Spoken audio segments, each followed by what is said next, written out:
and pass me a fucking egg roll!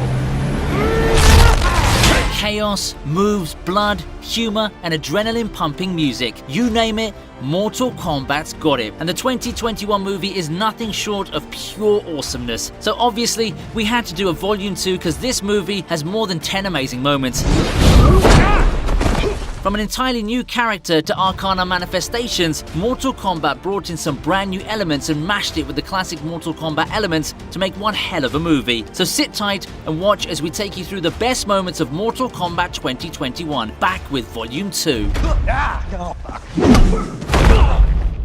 Lord Raiden wasn't entirely wrong to be disappointed when he met the team. The fate of the world was at stake and all he had was some poorly trained, out-of-touch punch throwers. Time was running out, and what better way to give a quick swimming lesson than by throwing them in at the deep end. Kickstarting things, quite literally, is Cole's lesson with Kung Lao. Cole may not be the fighter he was before, but man, he's still got some moves. So much so that he actually managed to bring Kung Lao down before he brought his flying hat into the party. But it's obvious that Cole impressed both Liu Kang and Kung Lao. Then steps in Kano with his overconfidence skyrocketing as usual. No Harry Potter shit, alright? This is a moment of absolute satisfaction for the gamers because Liu Kang brings Kano down with a series of sweep attacks. This scene is the perfect blend of comical fun and super cool action. Yeah, put a fucking shirt on, Magic Mike. I'm Liu Kang, from the Shaolin Order of Light. You're one of the champions. Yes. Liu Kang has one of the most legendary entrances in the whole movie. When the member of the Shaolin Order of Light makes his entrance silhouetted against the desert sun, we dare you not to go Liu Kang in your head. It's an entrance that speaks for itself. Liu Kang even does something that was left out in the original movie, throwing fireballs, and Kano's not the only one who was impressed. This scene is nothing short of a perfect nod to the older Mortal Kombat movies and the lore of the games in one sweeping shot. But it doesn't end there. Liu Kang gives the team a quick tour of Raiden's temple, which is conveniently filled with some interesting murals, giving the team a much-needed crash course on what they're about to face. The grand tour ends with none other than meeting Lord Raiden himself. He isn't much of the benevolent, spirit-lifting Gandalf though. He makes his first impression by doing a number on the entire team's self-esteem and proclaiming the doom of Earth. Way to set the tone, mate. What about me, Gandalf? What does my fortune cookie say? You're a descendant of one of the greatest ninjas to ever walk the earth. Hanzo Hasashi. Everyone needs a history lesson once in a while to remember who they are and get in touch with their soul and whatnot. No doubt Raiden thought that a little memory jog could help Cole figure out his arcana. The audience could figure out the part that Cole was probably a descendant of Hanzo Hasashi. What we didn't know was that Cole was actually an abandoned orphan. That explains why he has no idea about his lineage, and it's probably why he cherishes his family so much. Cole's the only champion on the team to be born with the dragon marking. Raiden sheds some light on this confusion by educating Cole on his lineage. Hanzo Hasashi, one of the greatest ninjas to ever walk the earth, happens to be Cole's distant ancestor. The scene goes beyond to give a little backstory on what happened to Hanzo after he died as well. It also explains why Cole keeps seeing these weird visions. As enlightening as the history lesson is, Raiden tops it off with his usual demeaning comment that makes Cole feel even more useless than he did before. The power in your bloodline was still strong in you.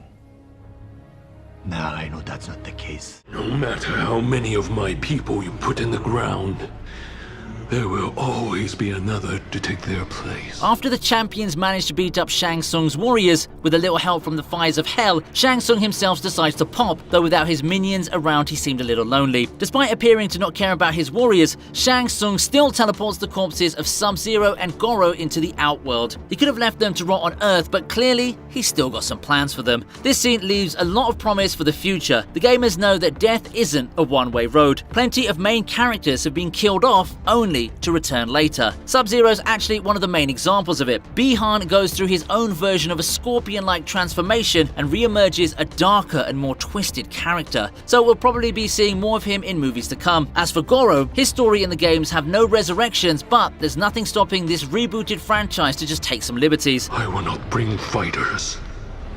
I will bring armies. Which one's your boss? Let me guess. The blonde? That mask cutting off your air supply, you dumb prick.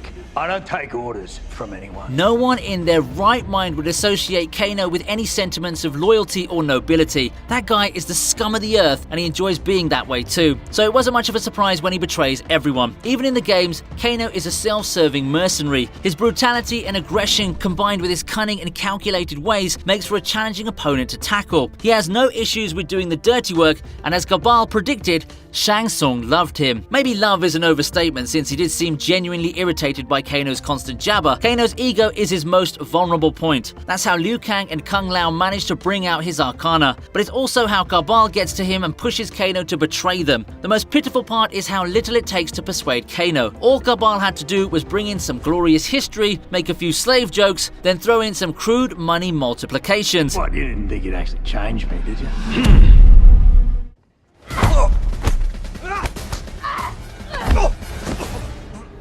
Learning that you're not the only one with a dragon marking is definitely a bummer on the uniqueness thing, but it also left Cole with a bunch of unanswered questions. So what can he do but drive to a mysterious address and hope that he doesn't get frozen to death? And the way Cole broke into the hideout, that's gotta be one of the smoothest break-ins ever. Sonya, unsurprisingly, almost kills him, but then settles for a crash course on her research instead once she sees that Cole has the mark as well. It's pretty freaky the amount of stuff Sonya managed to cram into her tiny living space. Of course, the aliens exist talk isn't the most believable story out there, but Sonya tries her best. During the process, even Nightwolf makes a cameo. And then there's Happy Merry Kano, chained to a chair. He spares no time in bearing his soul to Cole, threatening and insulting Cole with every word he speaks in classic Kano style. As far as character introductions go, this scene did a pretty decent job. Let's see if you're a natural blonde. She is beautiful, isn't she? Yeah, that screech is a real turn-on. While Cole decides to be with his family, Shao Khan's minions on the other side of the universe are gathering to undo the prophecy that's got Shang Tsung pulling his fancy hair out. Shao Khan's second in command is a little bit behind his game counterpart. In the game, Shang Tsung was the final challenge the players had to face in the story mode. In the recent movie, however, Shang Tsung seems to be content to hide behind a handful of Outworld's deadliest. There's Melina, the unhinged clone twin of Princess Kitana, Reiko, the hammer-wielding hunky, and Kabal, the perfect sidekick for Kano. Not to forget the screeching vampire Nitara, who does an excellent job of getting sliced in half. And what does this team miss? Nothing more but the four-armed brute force of Goro to bring a little Shao Khan blood to the team. Prince Goro! It is an honor to have Shao Khan blood on our side.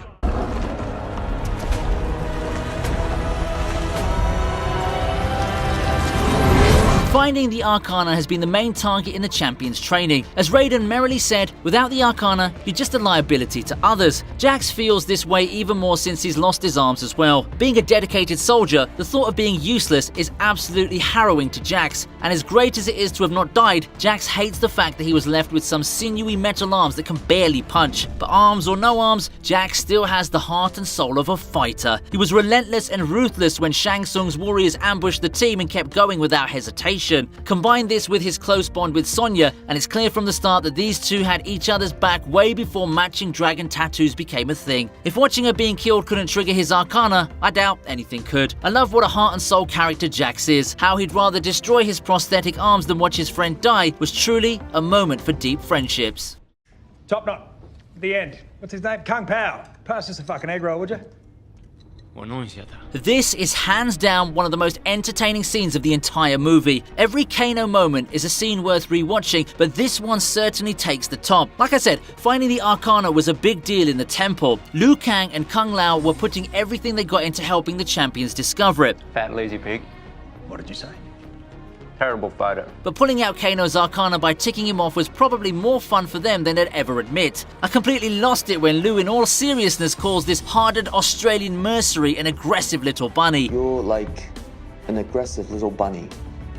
Soft and useless. Seems like literal burns aren't Liu's only speciality. The only way Kano could have cared enough to trigger his Arcana was if his bloated ego was on the line, and the movie took this opportunity to create a pivotal moment in the movie, making it awesomely entertaining. Ah, laser beam!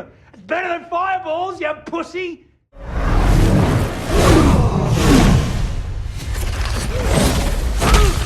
Topping off our list today is Shang Tsung's temple raid. He may not have been able to do what he planned, but man does this guy know how to make an entrance. Sub-Zero comes in first to lay the red carpet, and poor Liu Kang would have been another statue in Raiden's temple if not for Kung Lao's convenient timing. Of course, his glamour is short-lived since Shang Tsung makes a supervillain entrance and lays claim on everyone's souls. He does talk an awful lot before getting to the killing part, and for the first and only time in the movie, Raiden appears before someone gets killed. He tries outsmarting Shang Tsung with his own speech, but then decides that an electric fence is probably a more sensible option. All in all, this scene is where the top dogs in the movie showed their capacities. The team had yet to see Raiden beyond his insulting capabilities, and Shang Tsung was a myth to them till then. Huh? Could be shit. Could be a frisbee hat. You know, no offense, whoever you are. And that was the top 10 moments from the 2021 Mortal Kombat Volume 2. The mix of the classic with brand new combined with some excellent humor makes for a rewarding 1.5 hour watch you don't want to miss. Which of these scenes was your favorite? Click the card on your top right to check out Volume 1 as well. Please like, share and subscribe to the channel, and I'll see you next time on the TV Regent.